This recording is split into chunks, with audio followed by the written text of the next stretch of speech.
Peace and blessings. This is Sensei Misael Bay. On behalf of the Esoteric Black Dragon Society, now known as the Yuki-Onna Society, and all practitioners of the art of Ninzuwu, I would like to say peace and blessings. Today, as we discussed before, I want to get a little bit more into the esoteric martial arts of Ame-no-Ukihashi. This book was recently released. It's one of my favorite books. It's beautiful art design by Kaz Raziel, and Kara is a model appearing in the book. And it deals with an ancient esoteric martial art called Ame-no-Ukihashi, which is the floating bridge of heaven. It's definitely a mental and emotional state of mind. And if you look in the book, you can see me here with one pose, and you can also see the first pose in this mantra, Ah, which is the first kata after someone does the Uzien Ekas as Efe, which means the solar fire prayer.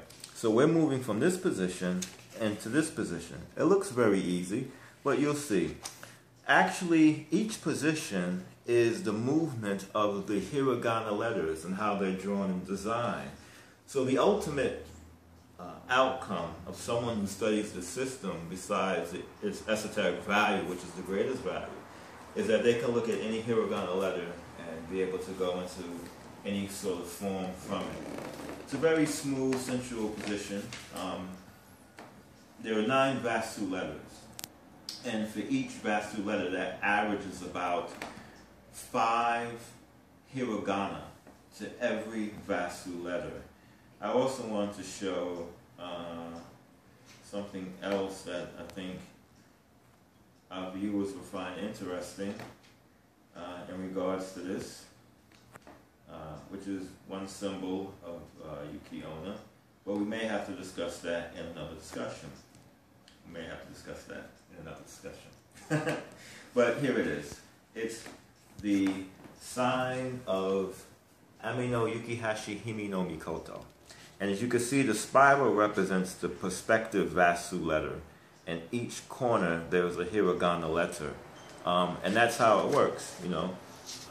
Basically, there are 9 Vastu letters. It comes up to 45, which is the number or the geometric equation of Hu and V Vastu letter. It's a lot for people who are just discovering the system, but it is actually quite an intense system, and we teach quite interesting things. So we're moving from, first let me say that Ame-no-Ukihashi Himi no Mikoto is popularly known in fiction and in legend and folklore as Yuki-Onna. And the information about how this correlation is related, we'll get into another discussion, but it is the first and the only martial arts system that I know of that's modeled after a Yuki-Onna, or what some people call a yokai, but we don't really use that term because it's more like when the goddess was kind of demoted. So we use the term Ame-no-Ukihashi Himi no Mikoto. In any event, we're going to show the first kata. So I'm going to put my book down. Make sure you get this. It's at a good price on Amazon. And even if you're not a martial artist, I mean, it's really a lot of good information in here just on the practical study. Basically, what the book discovers, before I go into how the first kata is executed, is that, like yoga, for example, martial arts was a spiritual path originally. And originally it was for it was a healing path in some ways, because years ago in ancient times, if someone believed, someone attacked somebody, it was believed that that person was possessed by wandering spirits. So the shaman would try to get that spirit out of the individual by hitting the person at certain points of the body to release the wandering spirit from the individual. Sometimes the only thing that could possibly do this was a fatality, unfortunately. But that was the development of the martial arts. And that's kind of lost today, the training of that background, and it's become more centered around self-defense.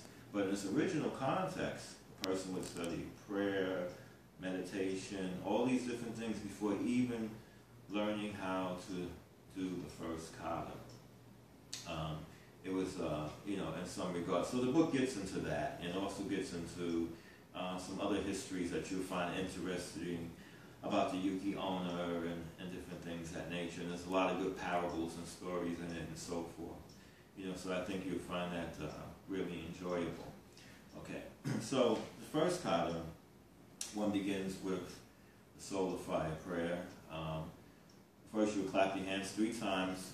In the introduction, normally in the priesthood way, a person would enunciate the opening of the sea, the solar fire, and call it shimuzi.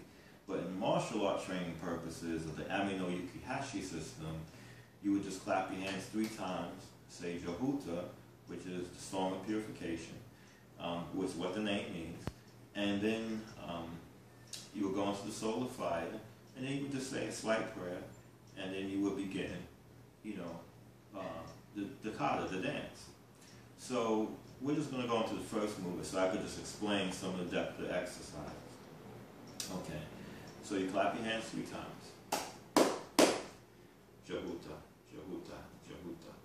And we're going to enunciate each chakra letter going down and then bring it back up. As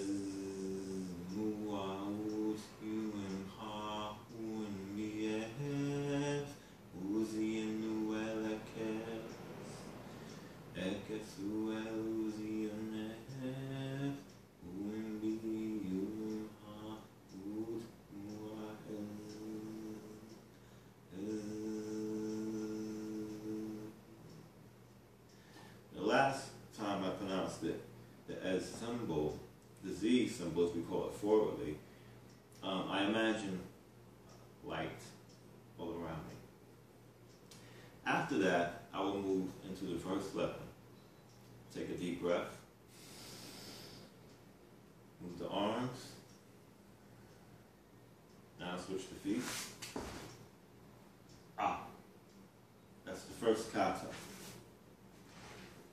Try it again.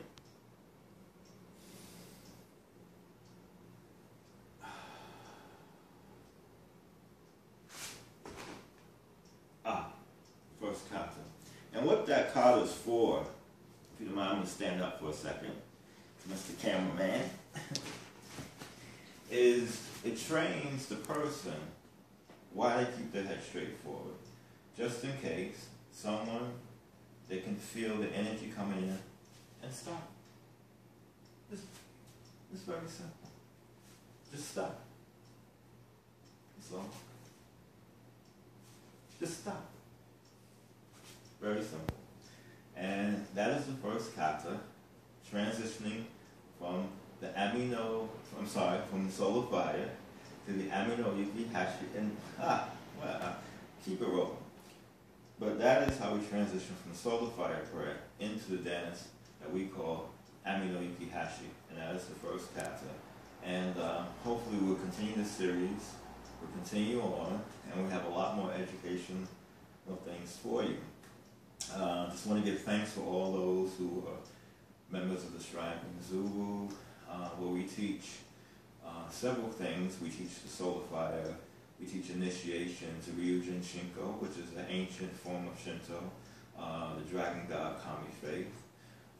We also teach prayer, the Imatsu no Rito, how to invoke the arm of Amaterasu, a form of, which is a form of what some people will look at as Kujukiri, but actually it's a more archaic form of how to deal with the kami for purification purposes and to clean the soul. We also teach healing methods that are not known to the outside world that are very useful. It's a fully functional Shinto-based system. The term Ninzuwu can be several things.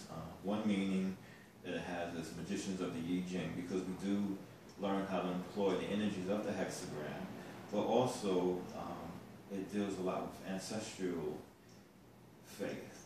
that we have, Ninzuwu, your ancestor shaman, so, which we feel were the first gods, were just deified magicians, of course. So, these are some of the things that we teach. We're not into any sort of foolishness or any sort of thing. Very close with nature. We have a very strong bond with nature. But ultimately, Ninzuwu represents an ancient paradigm that's now known as Shinto, before it was adopted by the state and just made safe for people, that didn't want to rise up against the emperor, like that sort of thing. So I'd like to wish you peace and blessings, and I would like to close out now. Jahuta, Jahuta, Jahuta.